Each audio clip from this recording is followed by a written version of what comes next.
오늘의 사연 시작합니다. 안녕하세요. 30대 후반 남자 백수이며 이 채널을 재미있게 듣고 있는 청취자입니다. 저는 웃기게도 고모 친구와 결혼을 했는데 그 사연을 소개해볼까 합니다. 고모 친구랑 설마 다 늙은 아줌마랑 하면서 놀라실 분들도 계실 테죠. 그건 아니고요.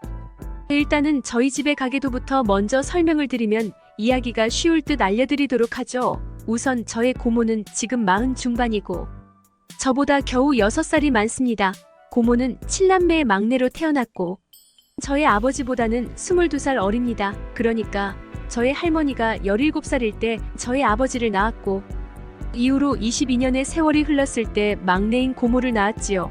아버지가 한창 총각이고 사회생활을 하고 할머니가 막내딸을 낳은 것이고 그것이 저의 막내 고모인 것입니다. 그러니 6살밖에 차이나지 않는 고모는 저와 남매 비슷하게 컸던 점도 분명히 있었지요.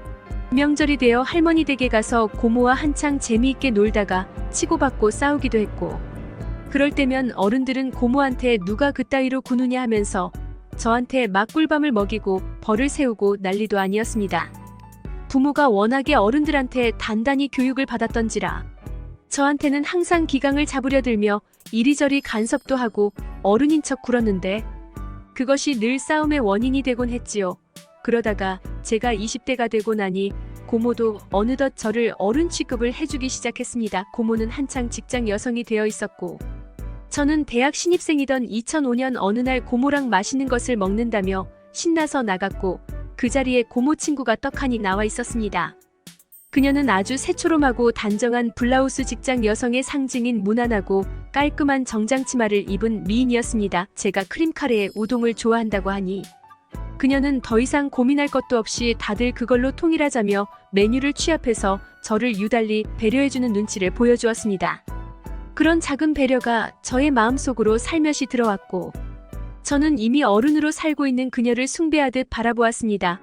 그녀는 잘 교육받고 잘한 티가 물씬의 숙녀였으며 자신보다 어린 사람에게 친절하게 하는 것을 전혀 인색함이 없었습니다. 말은 아주 진중하게 했고 어린 저를 혼자 겉돌게 하지 않으려고 고모와의 대화 중간중간에 저의 나이와 취향에 맞을 법한 상쾌한 유머나 이야기했으며 저의 주의를 환기시켜주는 것도 잊지 않았습니다. 그녀는 식사 후에 화장실로 가서 산뜻하게 자신의 매무새도 다시 고치고 가방 안에 가지고 있던 미니 고데기로 머리도 가볍게 정리하고 향수도 다시 가볍게 뿌리고 돌아왔습니다.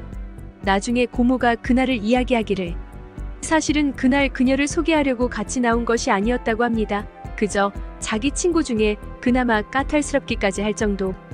관리를 잘하는 애를 데리고 나가서 저의 기강을 잡겠다는 의도가 오히려 더 강했다고 했습니다.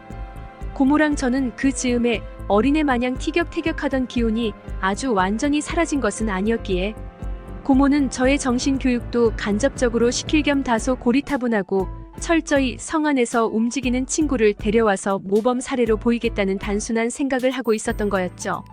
그리고 고모의 그 만남이 저에게 사랑의 열병을 안겨주고 말았습니다. 고모 친구 그러니까 저의 여신님은 그날 저의 심장에 곧바로 큐피트의 화살을 확 꽂아버렸고 저는 그날 집으로 와서 너무 설레서 잠을 잘 수가 없었습니다.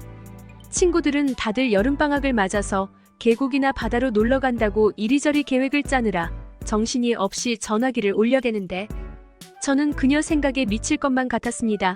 그날 식사 때 그녀가 이야기하기를 회사의 대리 하나가 그녀에게 자꾸 추궁대서 죽겠다고 했는데 혹시 그 자식이 그녀에게 덤벼들면 어떡하나부터 시작해서 그녀가 그 며칠 후에 소개팅 건이 있다며 즐겁게 웃었는데 혹시 그 일이 잘 진행되는 어쩌나 싶어서 마음이 너무 초조했습니다. 저는 한 며칠을 혼자 시큰둥하게 보내다가 엄마가 저에게 뜬금없이 너 요새는 왜 이리 방에 들어가서 조용히 지내냐고 물으셔서 그냥 얼버무리고 슬그머니 산책 겸 집을 나섰습니다. 마침 일요일이어서 길거리에 사람들이 제법 오가고 있었고 저는 길가의 작은 선물 가게 앞에서 그녀에게 아주 잘 어울릴 것 같은 화사한 스카프 하나를 보았습니다. 그녀에게 어떤 구실을 만들어서건 다시 만날 수 있는 기회를 만들어야지 하면서 저는 그 스카프를 활용하기로 했고 예상대로 저의 계획은 고모가 그 다음 주에 그녀와 다시 만나서 저녁을 먹는다길래 저는 무지막지하게 떼를 써서 따라 나갔고 그녀의 커다란 보스턴백에도 그 스카프와 쪽지를 살며시 집어넣었습니다. 그리고 며칠 후에 그녀에게서 연락이 왔고 그때부터 우리는 사귀기 시작했습니다. 이 사실을 고모가 알게 되면 그 상황에 너무 끔찍할 것 같았지만 그 당시 제 머릿속에는 그런 생각은 미처 못하고 오직 고모 친구에게만 꽂혀 있었습니다. 사정을 알게 된 고모는 길길이 날뛰고 난리도 아니었지만 제가 때를 써서 가뿐히 물리치고는 그날부터 바로 알바에서 번 돈으로 그녀와 데이트도 즐기고 휴가에 여행도 다녀오는 등으로 추억을 쌓으며 몇 년을 지내고 결혼까지 했습니다. 게다가 그녀와의 사이에 아이도 셋이나 낳았지요. 중이 초등 6학년과 2학년 이렇게 애가 딸린 아빠인 10년째 백수로 놀고 있고 그녀는 결혼 전에 다니던 회사를 25년이 넘게 다니며 저와 우리 가족을 먹여 살리고 있습니다.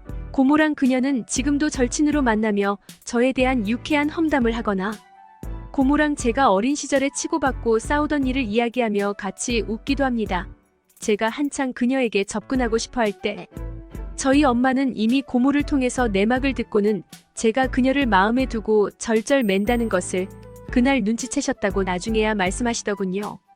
저는 족보가 희한하게 뒤엉키게 만든 건 이미 할머니 댁부터 시작되었다며 대체 고모랑 6살 차이가 다 뭐냐며 명절마다 집안 어른들에게 말하며 웃곤 하죠. 그럼 우리 첫째는 한술 더 떠서 그럼 자기도 좋고 엉망으로 만드는데 일조해볼까 하면서 어떤 여자를 만나요. 이 상황보다 더 세상을 놀래키려나 하면서 웃는답니다. 비록 족보가 좀 보여버렸지만 저는 너무 행복한 나날들을 보내고 있고 저를 교육시키려 했던 고모에게 그저 감사합니다. 오늘의 사연은 여기까지입니다. 구독, 좋아요 꼭꼭 눌러주세요.